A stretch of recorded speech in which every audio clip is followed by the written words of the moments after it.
On n'a pas de force contre la vérité. On n'en a que pour la vérité. C'est ce qui nous fait notre force. Parce que nous ne pensons pas ce qu'on veut.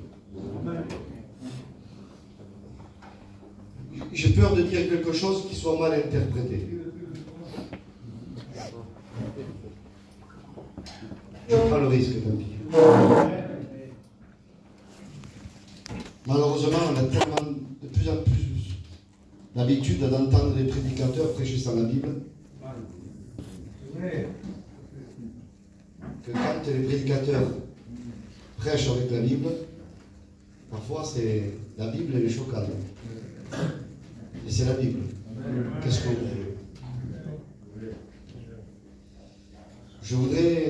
Je vous ai parlé hier, j'ai fait un survol du livre d'Osée. Je voudrais vous parler d'un texte du livre d'Osée, que je n'ai pas dit hier, un verset. C'est Osée 2, versets 23 à 25.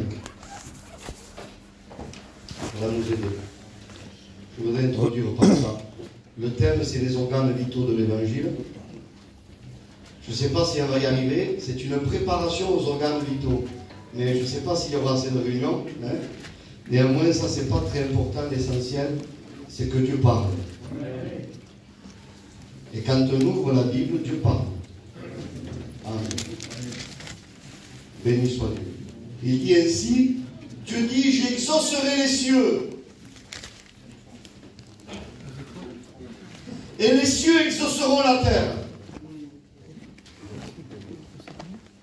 Et celle qui était appelée Lo-Ruchama, pas de miséricorde, celle qui est appelée Lo-Ami, pas mon peuple, sera mon peuple. Et je serai votre Dieu.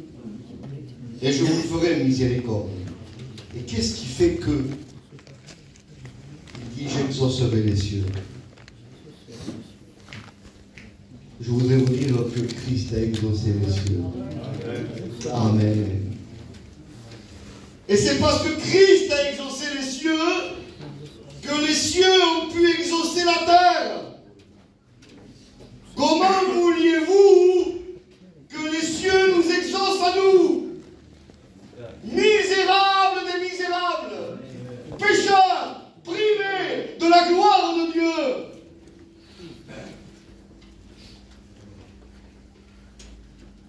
Mais il a exaucé les cieux. Je voudrais vous dire que la croix, c'est pour Dieu. Michée 5, verset 1 à 2 dit, toi, Bethléem Ephrata, petite parmi les milliers de Juda, de toi sortira pour moi. Dieu dit, de toi sortira pour moi. La croix, c'est pour Dieu.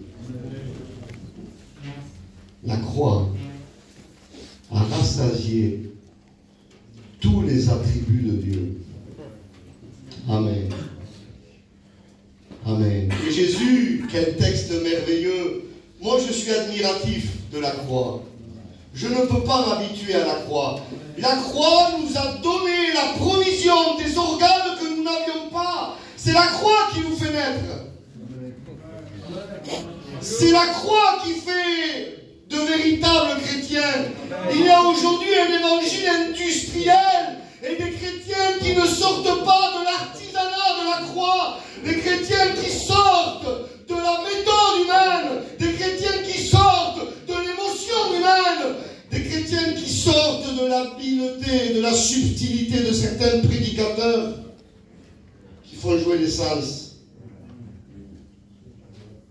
Le vrai chrétien sort de Golgotha. Il est le résultat de Golgotha. Et Jésus dit,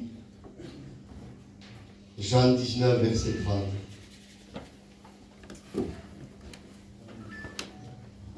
tout est accompli. Voilà pourquoi.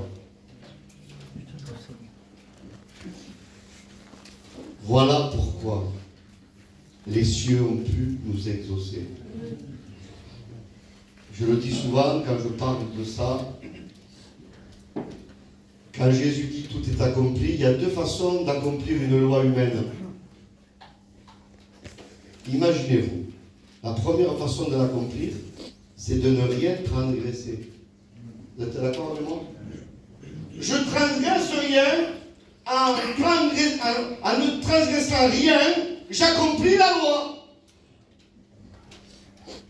Mais il y a une autre façon de l'accomplir. Je transgresse tout.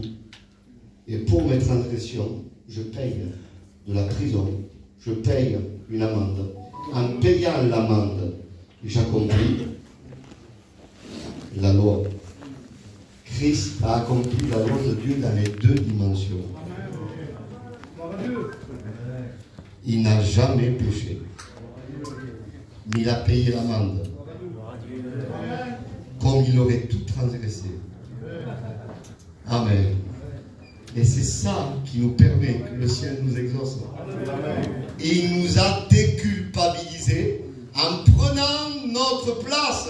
Il est notre substitut. Savez-vous que Jésus a poussé 2 cris à la croix? 2 cris il a poussé. Cela est mentionné en Matthieu 27, verset 46, le premier cri. Le second cri à Matthieu 27, verset 50, mais en rapport avec Jean 19, verset 30. Le premier cri, il dit, Jésus s'écria, mon Dieu, pourquoi m'as-tu abandonné? Ça, c'est le cri du substitut, celui qui prend notre place, celui qui s'est chargé de nos culpabilités, celui qui s'est chargé de nos péchés, et il est abandonné du Père à la croix pour nous. Parce que Dieu le Père ne voyait plus son Fils. Vous pensez que la substitution, ça a été un film hollywoodien? Vous pensez que le Père et le Fils ont fait semblant? En Lévitique 16, le bouc émissaire, elle lui imposait les mains, elle lui transmettait toute la culpabilité du peuple. Et aux yeux de Dieu, vous êtes avec moi? Le seul coupable du camp, c'était le bouc. Pourtant, il n'avait rien fait. C'est pour ça que Dieu voulait que le bouc soit maudit à la place du peuple. Et Jésus a pris nos péchés en son corps sur le bois. Et le premier cri de Jésus, c'est le cri du substitut en rapport avec la première facette de la croix a 2 facettes. En rapport avec Jean 3, verset 14, Jésus dit, comme Moïse éleva le serpent dans le désert, il faut que le Fils de l'homme soit élevé. Un serpent.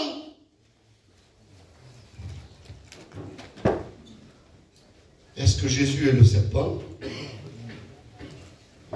Jésus est l'agneau de Dieu. Excusez-moi au respect que je vous dois à tous. Le serpent, c'était nous. Mais Jésus accepte de prendre notre image. La correspondance se trouve en Nombre 21. Soyez avec moi. Pas que vous ratiez une seconde là. En Nombre 21, les serpents avaient mordu Israël. C'est Dieu qui avait envoyé les serpents, parce que Dieu est pédagogique. Parce que les serpents, c'était eux. Et Dieu a voulu qu'ils se fassent mordre par leur propre venin, pour qu'ils comprennent qui ils sont. Pareil, avec Exode 15, ils ont bu l'eau de Mara. Et dès qu'ils ont bu l'eau, ils le recrachaient. Parce que l'eau amère, c'était eux. Et c'est comme Dieu dirait à Israël, voyez-vous comme vous êtes mauvais? Mais il y a une solution, il y a un bois. Amen. Amen. Et le bois a été jeté dans l'eau et l'eau a été assainie. Amen. Voyez, Dieu est pédagogique. Et là, Israël avait été dans une position très difficile. Ils étaient mordus par les serpents, il y avait la mortalité. Et Israël va dire à Moïse, mais prie ton Dieu qui nous éloigne ces serpents. Ils voulaient être éloignés, eux.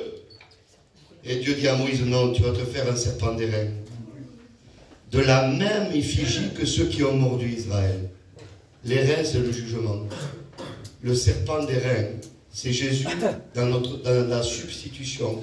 Il prend l'image des coupables. Vous êtes avec moi? Il y avait des serpents et un serpent. C'est-à-dire toute la culpabilité des serpents prend l'effigie des serpents. Et il paye à la place des serpents. C'est ce que nous étions. Nous étions par nature des enfants de colère. Nous avions une nature reptilienne. Je comprends Paul quand il découvre le Christ. Vous êtes avec moi? En acte 9, des écailles tombent de ses yeux. D'où ça vient les écailles? Qui c'est qui a des écailles? La nature reptilienne. La nature en rébellion contre Dieu.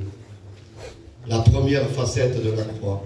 C'est pour ça, ce matin, je le dis, on est dans un culte. Hein. Mais la véritable révélation de la croix, ce n'est pas un tableau, c'est un miroir. Quand Dieu me révèle la croix, il me montre qui je suis. Le serpent, c'est moi. Et il me montre qu'il lui a pris ma place. Qu'il a accepté de prendre mon effigie.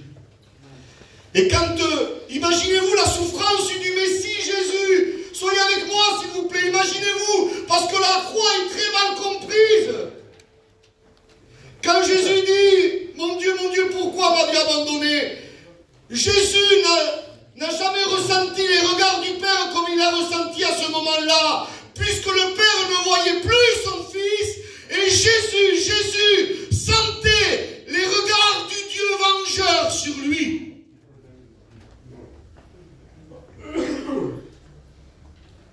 Il a été jusqu'au bout. Amen. Ça, c'est le côté, on va dire, pile de la croix. Et le côté face, il est dans le deuxième cri. Matthieu 27, verset 50. Soyez avec moi. Il dit, Jésus poussa à nouveau un grand cri. À nouveau. À nouveau. Et c'est ce cri du tout accompli. Et là, on est devant Jean 1, verset 29. Voici l'agneau de Dieu. Amen. Qui ôte le péché du monde.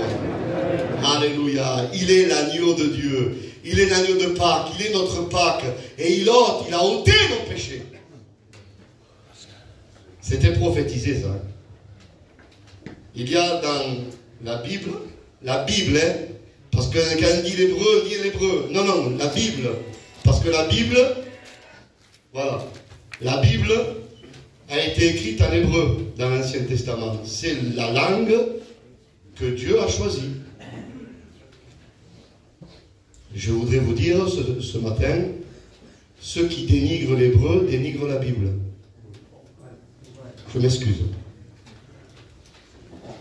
Et dans Exode 12, verset 3, il y a un texte en hébreu qui n'a jamais été traduit. Jamais. Ni par les rabbins, ni par les chrétiens. Il dit, vous prendrez un agneau par famille et par maison. Le texte hébreu, Ish se, vous prendrez un homme agneau.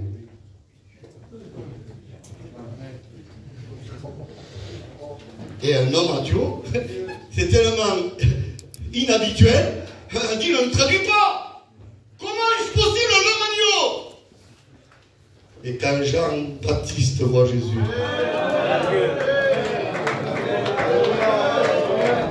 je suis sûr qu'Exode 12, verset 3 a tapé à son esprit. Il dit, voici l'agneau de Dieu. Amen. Qui ôte le péché du monde.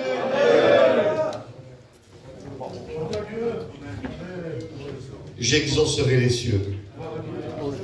Et les cieux exauceront la terre. Il nous a fait naître de nouveau. Oh, que c'est beau. Comment s'habituer à ça? Oh, que c'est beau. Jacques 1, verset 16, il dit, ne vous y trompez pas. Jacques 1, verset 17, il dit que toute grâce excellente, tout don parfait descende d'en haut, du Père et des Lumières, je sais qu'il n'y a aucun changement, aucun nombre de variations. Jacques 1, verset 18, il dit, il nous a engendrés par la parole de la vérité. Jésus, le dernier Adam. Il ne faut pas dire le deuxième. Parce que si on dit le deuxième, il peut y avoir un troisième. Il y a eu un premier Adam qui a apporté la misère dans l'humanité. Et il y a un dernier Adam qui a réparé. Il a réparé. Il est le réparateur des brèches. Vous savez, en hébreu, pour dire la réparation, on dit tikkun. Tikkun haolam, la réparation de l'univers. Vous savez ce que vient le mot tikkun, réparation? En hébreu, ça vient du mot tinok, un bébé. C'est-à-dire que la réparation et le mot bébé en hébreu, c'est le même mot quasiment. Quand un bébé naît, aujourd'hui en Israël, on dit un tinok. Parce que déjà, la Bible nous disait que c'est à travers un bébé que la réparation de l'univers allait se faire. Un enfant nous est né, un fils nous a été donné. Et la domination reposera sur son épaule. Oh, que c'est beau. De la même façon où Ève est sortie d'Adam, Dieu a endormi Adam. Le premier anesthésiste, c'est Dieu. Et de son côté est sortie Ève. Vous êtes avec moi? Le dernier Adam est suspendu à la croix. Il faut savoir d'où on vient. Il faut savoir d'où on vient. Et Jésus a subi tant de souffrances étant vivant. Il n'y a qu'une blessure qu'il a subie quand il était mort. Et vous savez, Jésus est mort, hein. Il ne s'est pas endormi. Hein. Il y avait des gens qui avaient dit que Jésus s'était endormi. Jésus est vraiment mort, mais il est ressuscité. Mais le mot dormir, c'est mourir. Réveiller, c'est ressusciter, en grec ou en hébreu. Comprenez le symbolisme. Jésus meurt. Quelque part, il est endormi. Vous comprenez? C'est l'image. Hein? Comme le premier Adam a été endormi, et une lance romaine a percé son côté. Et de là, il va sortir une substance. L'eau et le sang. La matière pour que Chava, la vivante, naisse. Ève, c'est l'Église. Amen. Nous sommes sortis de son côté. Nous sommes les résultats de ses blessures. Nous sommes le résultat de ses souffrances. Et si je réalise ça, comment je veux vivre une vie de légèreté? Comment je peux admettre le péché? Comment je peux excuser mon péché? Comment je veux dire, sous l'égide de la grâce, je pêche, c'est pas grave. Comment je veux dire ça? Il a souffert pour mon péché. Je n'ai plus le droit de me permettre. Un sort du côté de Christ. Vous êtes avec moi? Amen. Adam et Ève, ce sont des époux très particuliers. Je pense que ce sont des époux qu'on ne trouve plus. Parce que Adam, pour Ève, avant d'être son époux, il est son père. Parce que Ève sortait de sa génétique. Il est aussi son frère. On leur a fait des tests d'ADN. Adam et Ève avaient le même sang. Particulier comme époux. Hein? Il était son ami. Et après, il était son époux. Ne bougez pas. Qu'est-ce que Jésus pour l'Église? Ésaïe 9, verset 5. Vous l'appellerez Père éternel. Attention, il n'est pas Dieu le Père. Mais il est le Père en tant que géniteur. Dernier Adam. Aviad, vous l'appellerez Père éternel. Ésaïe 9, verset 5. Hébreux 2, verset 11. Il est notre frère. Amen. Jean 15, verset 13 à 14. Il est notre ami. Amen. Éphésiens 5, verset 31 à 32. Il est notre époux. Amen. La grâce est parfaite.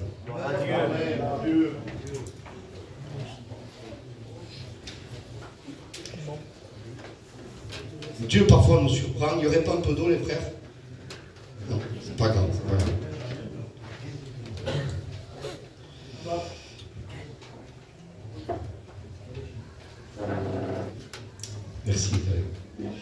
Dieu nous surprend. Un jour, il y a un jeune frère, je ne sais pas s'il est dans l'auditoire, c'est pas la peine qu'il se dévoile, je ne sais pas s'il est là ou ailleurs, je ne sais pas. Un jeune frère, avec tout son cœur, il me pose une question par téléphone. Il me dit, Michael, peux-tu m'expliquer la grâce? Et moi, je me mets à rire. Vous comprenez très bien. Parce qu'au téléphone, expliquer la grâce. Je crois qu'une vie ne suffirait pas. Et je crois que pour je sais pas, pour la saisir, il va falloir toute l'éternité. Mais comme ce frère devait être sincère, le Seigneur m'a interpellé et il m'a repris au bout du fil. Et il m'a dit, montre-lui les 2 piliers de la grâce. Et j'étais même surpris. Et parce que la grâce a 2 piliers. Et je voudrais votre attention. Amen. Il y a la couverture de la grâce. Et il y a la nature de la grâce. La couverture de la grâce, c'est le sang de Jésus. 1 Jean 1,7. Si nous marchons dans la lumière, c'est au conditionnel. Il faut marcher dans la lumière. Nous sommes mutuellement en communion. Et le sang de Jésus, son Fils, nous purifie de tout péché. Dans le grec, c'est un verbe duratif. Soyez là, s'il vous plaît. Soyez là ce matin. Il ne dit pas il nous a purifiés, il ne dit pas il nous purifiera, il nous purifie. C'est une constance. Au respect que je dois à tous mes frères ce matin, il n'y en a aucun ce matin qui est assez bon pour se passer du sang. Celui qui dit qu'il est assez bon, qui se lève.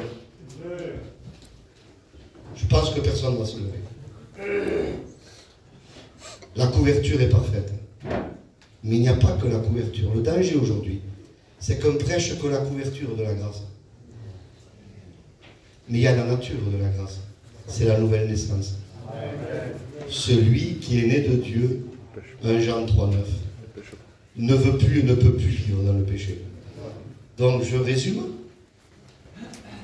Le sang de Jésus est pour ceux qui ne veulent plus vivre dans le péché.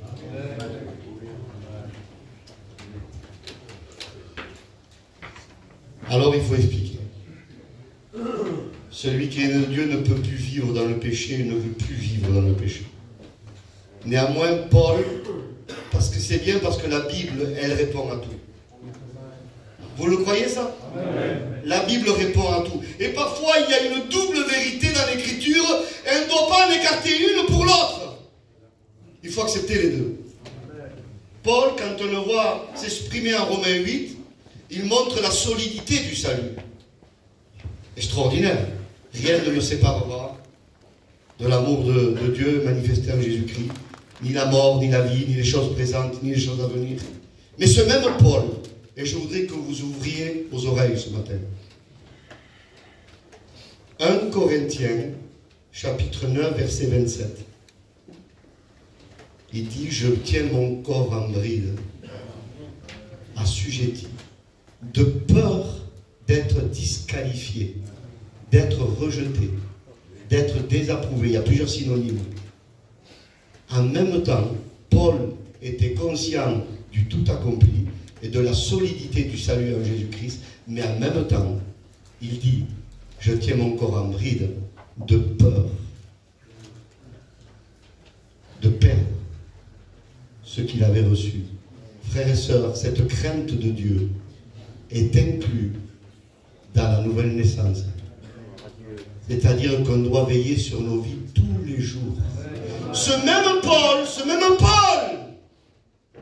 qui va dire en 1 Corinthiens 15, verset 51, à 1 Thessaloniciens 4, verset 16, que nous allons ressusciter et nous allons partir à la rencontre du Seigneur dans les airs. Ce même Paul va dire en Philippiens 3, verset 10 à 11, si je puis arriver à la résurrection d'entre les morts.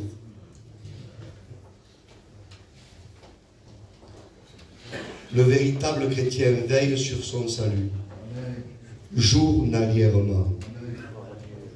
Notre part, c'est de demeurer en lui. C'est important parce que c'est l'Écriture qui le dit. Toute l'Écriture le dit. C'est important qu'on dise ça ce matin. Ézéchiel 28, quand il parle de l'adversaire, c'est le roi de Tyr. Superficiellement, historiquement, mais dans, si vous voulez, une profondeur supplémentaire, c'est l'image de l'adversaire qui a été déchu dans le ciel.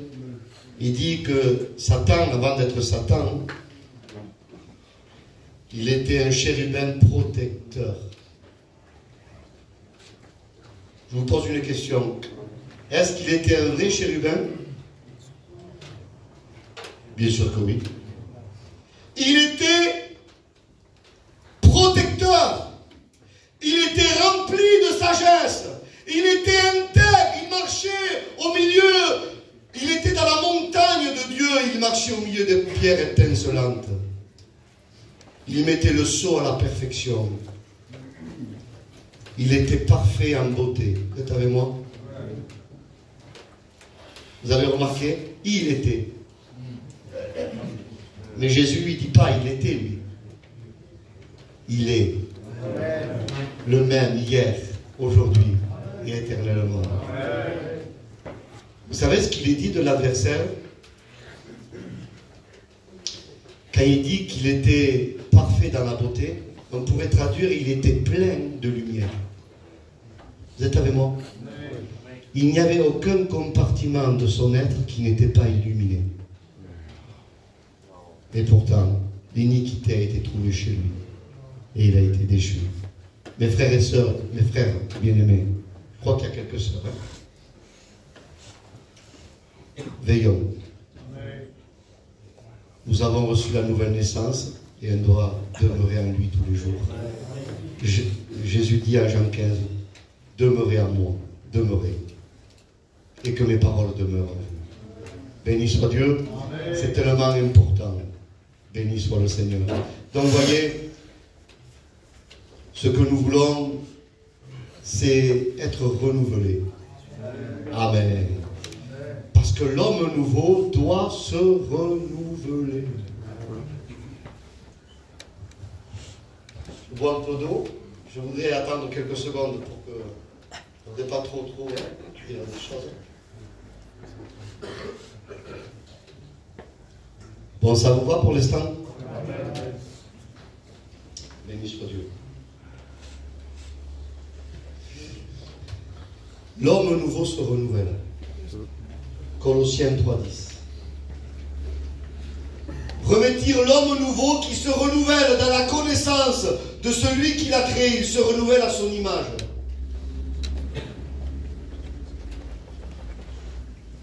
« 2 Corinthiens 4, verset 16. Si l'homme extérieur se détruit, l'homme intérieur se renouvelle. » Psaume 103, verset 5. Tu renouvelles, le son littéral, hein, tu renouvelles ma jeunesse comme l'aigle. Romains 12, verset 2. Le renouvellement de l'intelligence. Tite 3, verset 5. Le renouvellement de l'esprit. Psaume 51, verset 12. Crée en moi un cœur pur, renouvelle en moi un esprit bien disposé. Lamentation de Jérémie, chapitre 3. Tes bontés se renouvellent chaque matin. Amen. Donc l'homme nouveau a besoin de renouveau. Amen. On doit être renouvelé à son image. Je voudrais donner une note, si vous permettez, ce matin.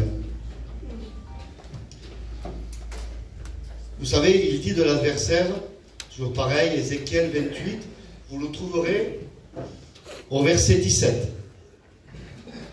Il a corrompu sa sagesse par sa beauté. Vous êtes avec moi? Qui c'est qui lui avait donné sa beauté? C'était Dieu. Mais il a corrompu sa sagesse par sa beauté.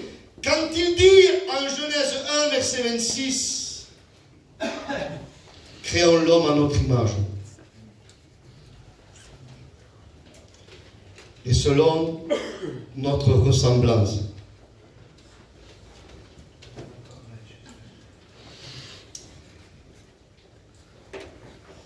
Alors l'image et la ressemblance. Ça vous va pour l'instant, vous ne trompez pas? Ce sont des synonymes.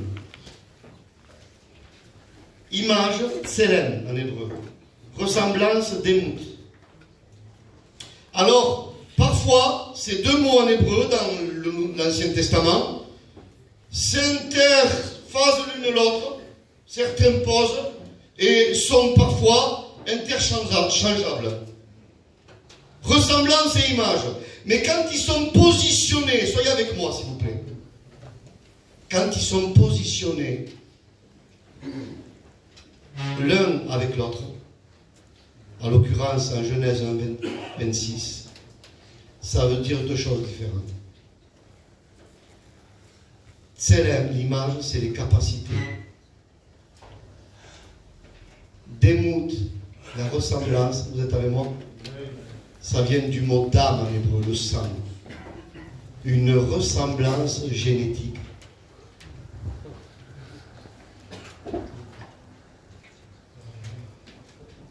L'adversaire a corrompu sa ressemblance génétique par ses capacités.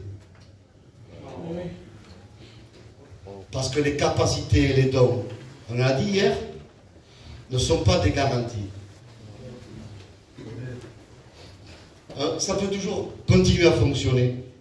Des dons, disons-le ce matin, des ministères, ça peut toujours continuer à fonctionner. Le message, la prédication, mais ce qui va donner de la valeur au don, à la capacité, c'est le caractère qui ressemble à Christ. Amen.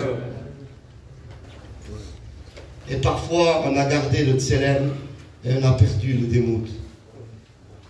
Parfois, le don est là. Parfois, la capacité est là.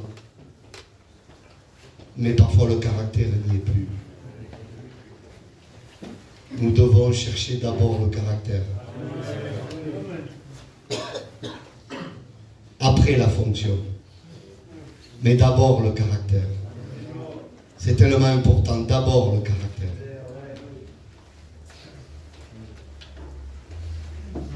D'abord ça et puis le reste. Vous savez, je le disais dernièrement, Cantique des Cantiques, 7, verset 2. Qui sont beaux tes pieds dans ta chaussure. La chaussure, c'est le zèle. Et vous avez remarqué, Dieu porte plus d'intérêt aux pieds qu'à la chaussure. Parce que parfois un zèle excessif, parfois un cache-misère.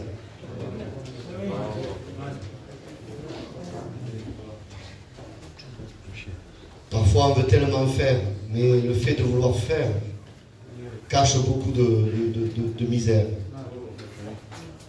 Et c'est comme Dieu nous dit ce matin, je vois la qualité de tes pieds au travers de tes chaussures. C'est bien le zèle de l'évangile, mais curieusement, nous, c'est la chaussure qui sublime le pied. Vrai ou pas? Mais selon Dieu, ça ne marche pas comme ça. Selon Dieu, c'est la qualité du pied qui sublime la chaussure.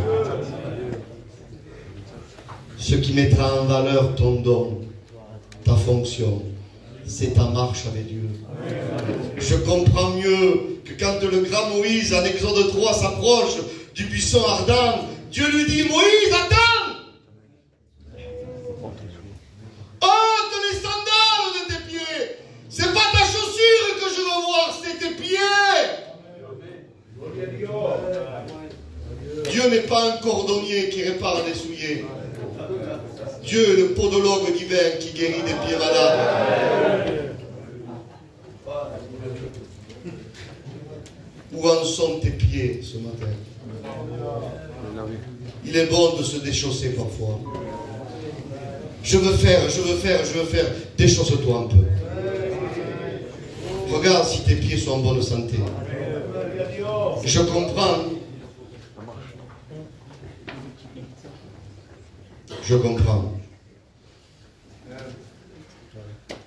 que le souverain sacrificateur, le grand souverain sacrificateur, une fois par an, le jour du Kippour, il se déchaussait, s'enlevait la tiraille, il s'enlevait le costume du ministère. Parce qu'il devait être d'abord pardonné lui.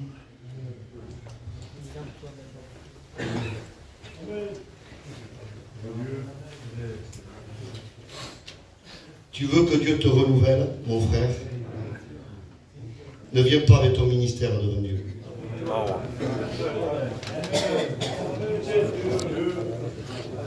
Tu viens comme une brebis. Enlève le pectoral. Enlève les épaulettes. Viens en tunique de laine, pieds nus, va. Parce que Dieu ne répare pas des fonctions. Dieu guérit des brebis. La brebis. C'est la brebis qui se cache sous la fonction. C'est la brebis qui sublime le ministère.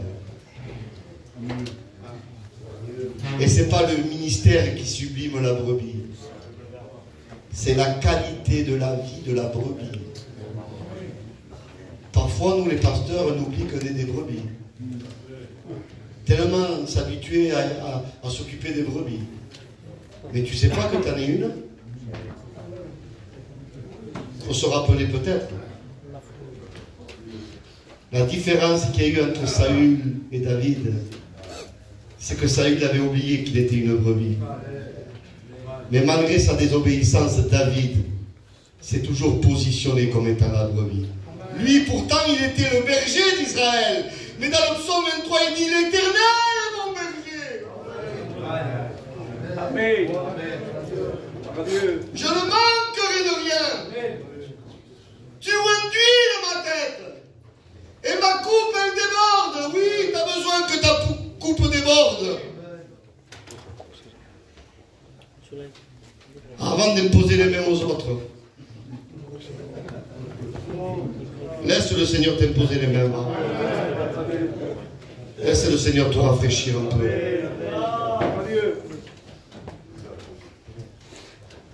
Tu induis ma tête, ma coupe déborde.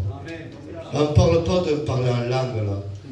Parce que du temps de David, il n'y en avait pas. Hein. Débordement. Il y en a qui se réfèrent au parler en langue. Il y en a qui changent leur vie chrétienne avec un parler en langue. Et parfois le parler en langue, il n'y a rien à dire. Hein. Parce qu'un vrai parler en langue, il y a des syllabes. C'est quand même assez cohérent. C'est pas les bruits des mouettes, c'est pas le bruit de... Et puis comment c'est pas ça. Hein.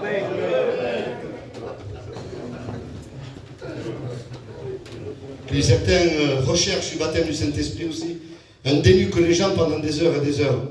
Et à force, et les pasteurs, ils crient en langue aux oreilles des gens des heures. Au bout d'un moment, ils font da, ça y est. Da, ah ça y est. Là, ça y est.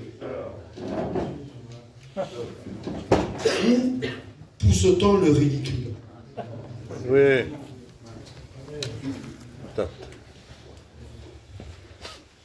Non, c'est pas ça. Nous sommes pour le parler en langue. Dans la cohérence biblique. Amen. Mais dans une vie, on ne valide pas un don spirituel si la vie à côté ne va pas.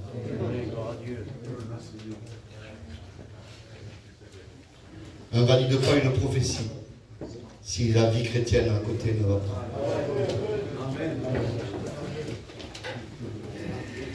Pas valider ça.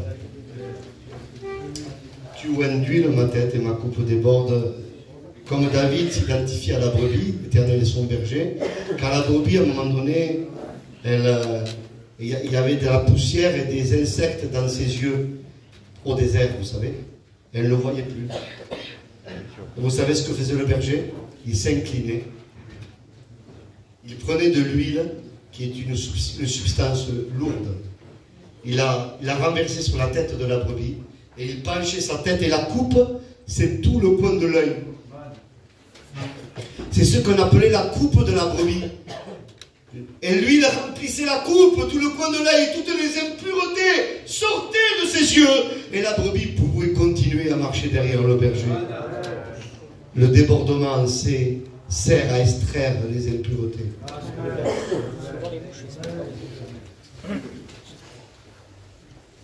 Qu'est-ce qui rentre dans nos yeux? On est un peuple gitan ce matin. Mais bon, le gitanisme, vous savez, au bout d'un moment, il y a beaucoup aujourd'hui, on vit le monde des écrans, le monde audiovisuel. Mes frères, quel désastre il y a. Pas se laisser contaminer les yeux, les oreilles. Nous voulons rester purs. Nous voulons fermer les yeux au mal. Nous voulons avoir les regards fixés sur lui. Oh, que le Seigneur purifie ce matin. Amen. Que le Seigneur agisse. Il faut tenir notre corps en bride. Paul qui dit ça. Vous avez gardé la référence? 1 Corinthiens 9, verset 27. Philippiens 3, verset 10 à 11. Paul avait une sainte crainte journalière. On peut se réjouir avec crainte. Il a dit, réjouissez-vous, mais avec crainte et tremblement. Voilà l'état d'esprit d'un véritable chrétien. Je tiens mon corps en bride. Vous savez que le vrai chrétien, je ne sais pas où c'est que Dieu va nous amener ce matin. On va terminer bientôt, hein. C'est le culte. Hein.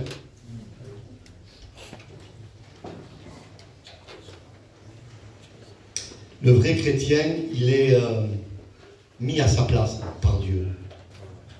Vous savez que nous sommes une création tripartite. Ça va, je vous en mets pas trop. Hein? Et je vais terminer. Tenir son corps en bride. Parce qu'un vrai chrétien domine son corps. La personne qui n'est pas régénérée, vous savez comment ça fonctionne? C'est corps, âme et esprit. Surtout, ce n'est pas du tout la chronologie de celui qui est né de Dieu. Corps, âme et esprit. Le corps n'est pas prioritaire. Ça, c'est l'homme déchu. Mais quand on est né de nouveau, Dieu a remis les choses à sa place. 1 Thessaloniciens 5, verset 23. Le Dieu de paix vous sanctifie lui-même tout entier. L'esprit, l'âme et le corps. L'esprit est prioritaire. L'intelligence renouvelée. Paul dit en Romains 12, verset 1 à 2. Offrez vos corps un sacrifice vivant. Par quel moyen? Vous êtes avec moi? Par le renouvellement de l'intelligence.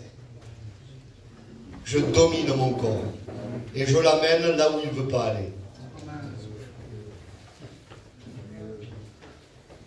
Le corps attend la transformation. Vous savez que notre corps encore n'est pas transformé. C'est pour ça qu'on a besoin du sang. Jusqu'au bout, on en aura besoin. Paul dit, qui va me délivrer de ce corps de mort? Il dit, je souffre dans cette tente. Parce que tant que je demeure dans cette tente, je demeure loin de toi. Je désire revêtir le domicile céleste. Et le domicile céleste, c'est le corps glorifié.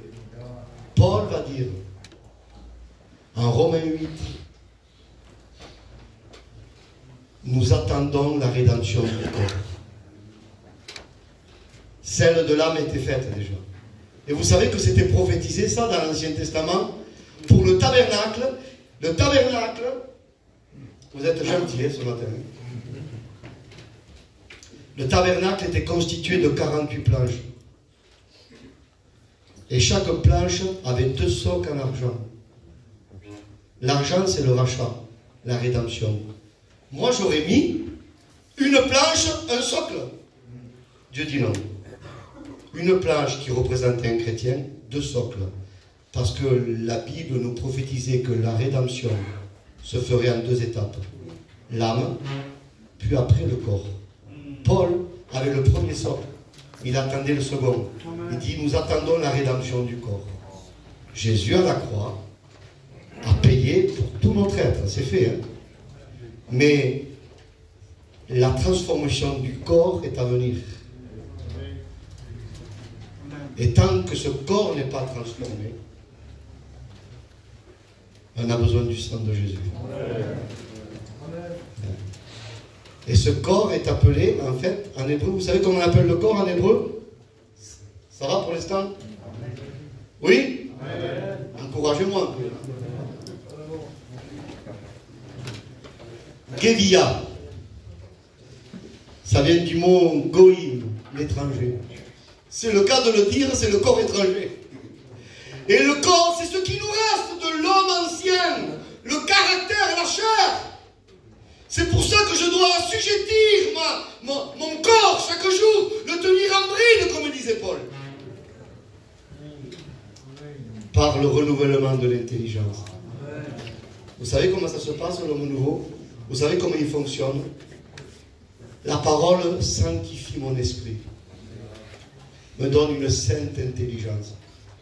Puis après, avec mon intelligence sanctifiée, éclairée, je veux sanctifier mon âme. L'âme, c'est les sentiments, les émotions. Et, par exemple, on pourrait lire le psaume 42, verset 6. Quand moi, le psalmiste, on dit, mais à qui il parle? Il dit ainsi, mon âme, pourquoi t'as battu au-dedans de moi? Espère en Dieu.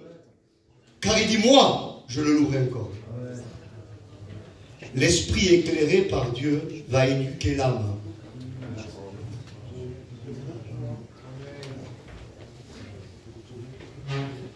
Psaume 103, verset 2. Il va dire ainsi, on va le lire. Regardez, si c'est beau.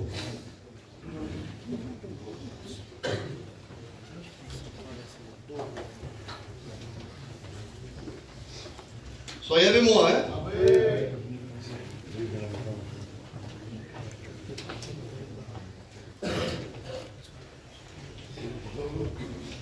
103, verset 2. Mon âme bénit l'Éternel et n'oublie aucun de ses bienfaits. Là, David ne parle pas à Dieu. Il parle à son âme. Il ordonne à son âme de bénir l'Éternel et d'espérer en Dieu. Notre intelligence sanctifiée va sanctifier notre âme.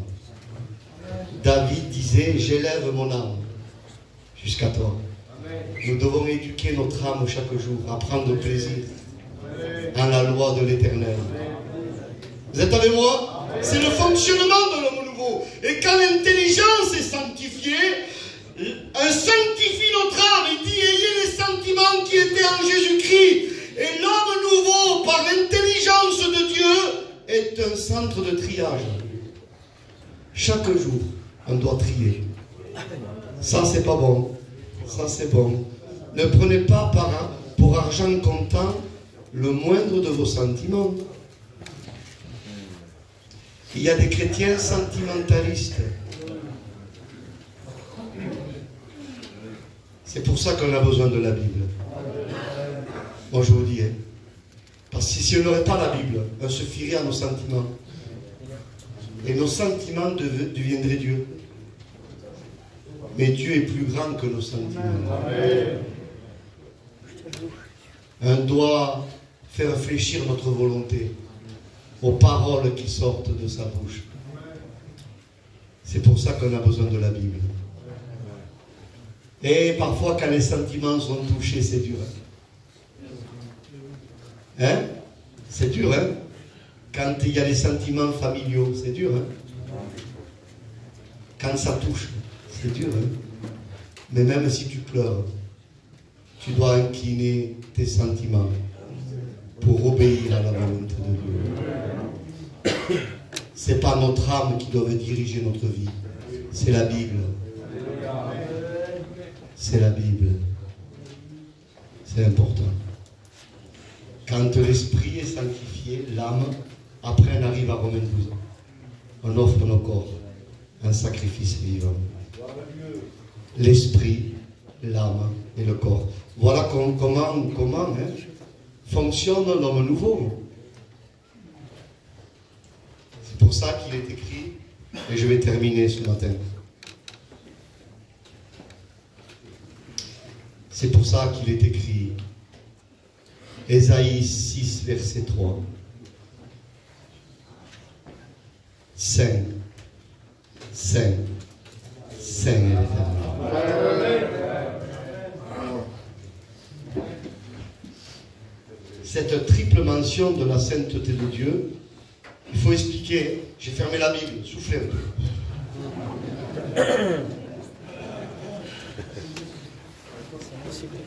Cette triple mention de la sainteté de Dieu, il y a des chiffres de plénitude dans la Bible, il y en a plusieurs. Et le chiffre 3 est indexé à l'espace et au temps. Parce qu'il y a 3 ciels. Paul dit en 2 Corinthiens 12. Je connais un homme qui a été ravi au 3e ciel. Le mot ciel en hébreu, shamaim, c'est un pluriel. Et il y a 3 temps. Passé, présent, futur. Et on appelle ça quoi? L'espace-temps. C'est Einstein qui avait découvert la relativité. Mais la Bible en parlait avant lui. Qui dit l'espace dit le temps. Et quand il dit Saint, Saint, Saint est l'Éternel, ça veut dire que la sainteté de Dieu remplit l'espace et le temps.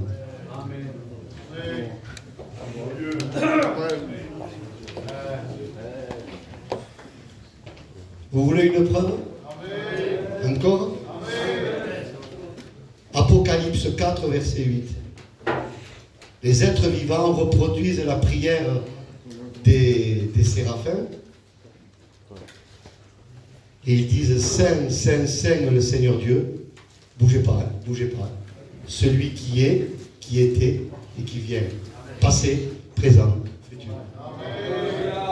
Hébreux 13, 8. Jésus-Christ est le même hier, aujourd'hui et éternellement. Saint, Saint, Saint est l'Éternel.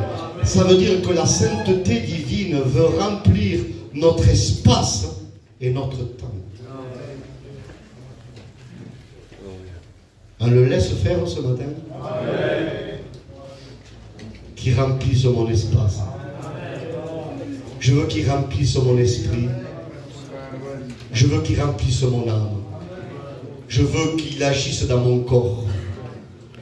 Parce que, soyez avec moi, 1 Corinthiens 6, verset 19 à 20, notre corps est le temple du Saint-Esprit. Quelle hérésie!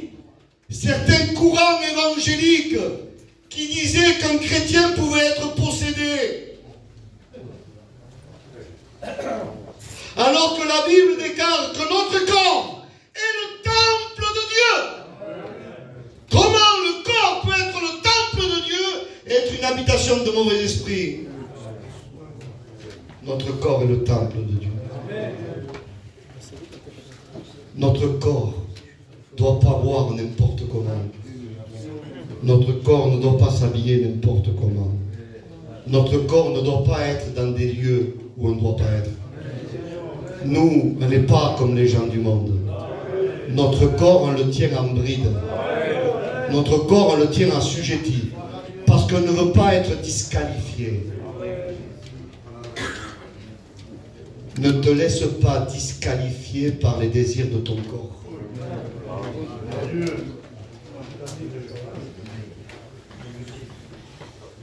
Que Dieu nous accorde la révélation de sa sainteté. Dans quel état ils se mettent les séraphins?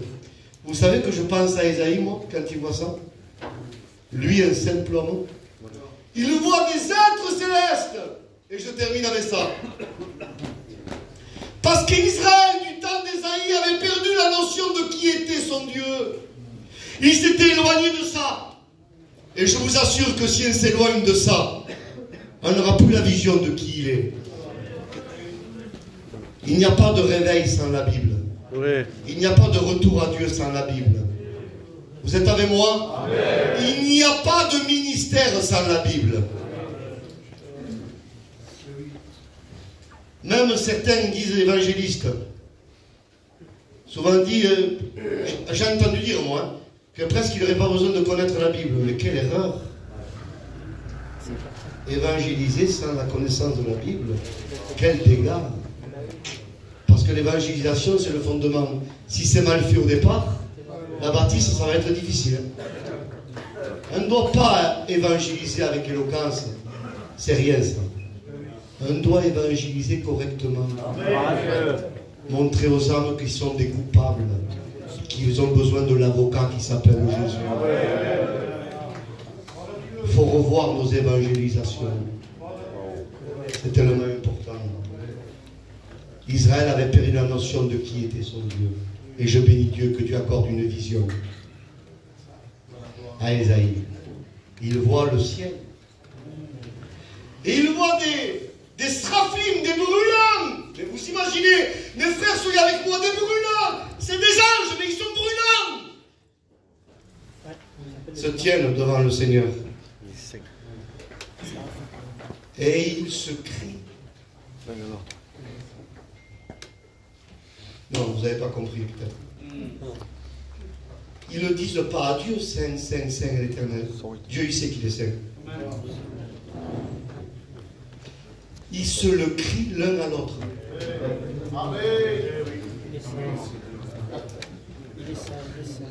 Je ne sais pas vous, mais moi, ça m'empêche de dormir, ça. Parce que comme cri ici, mon frère Tony m'a dit hier, on ne dirait pas que tu as cette voix. Tu sais que je chantais Tony avant moi, on dit oui. Non, j'ai un nodule. Mais nous, on est à l'USAN catalan, gitan, on crie. Il y a les enfants qui parlent des fois dans nos réunions, il y a du bruit. Il y a des gens qui ont des problèmes auditifs. Hein? Mais dans le ciel, y a-t-il la nécessité de crier?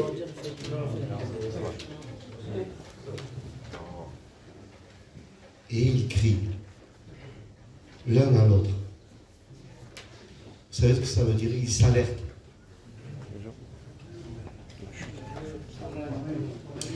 Ils ne veulent pas oublier qui est leur Dieu.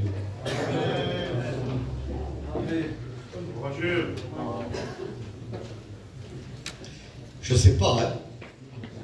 Je dis juste ça, hein. Si les anges sentent le besoin de se le crier, Alléluia, gloire à Dieu. je crois que dès le lever du matin, on doit se le crier. La femme avec le mari, avec les enfants, attention, t'es saint. Il est saint, notre Dieu. Il est saint. Il ne changera pas. Il est saint. Il est saint. Il est saint. Il dit, soyez saints, car moi je suis saint. Vous voulez vous entendre avec moi, soyez saints. Sinon, on va avoir un problème tous les deux. Il dit, soyez saints dans toute votre conduite. Mais ça tombe bien, il nous a sanctifiés pour. Il nous a donné une nature pour. Comme disait Juanito, souvent, il donne ce qu'il ordonne. Amen. Il nous a donné pour être saints. Soyons saints. Ils se le crient l'un à l'autre, ils s'alertent constamment. Parce qu'ils ont été spectateurs. Hein. Je les comprends. Hein. Ils ont été spectateurs de la chute de Satan avec un tiers des anges. Ils l'ont vu, eux. Et je comprends qu'ils se le crient. C'est comme ils se diraient, attention, il ne les a pas épargnés, il ne nous épargnera pas non plus. Rappelons-nous, Saint, Saint, Saint de l'Éternel, Saint, Saint, Saint de l'Éternel.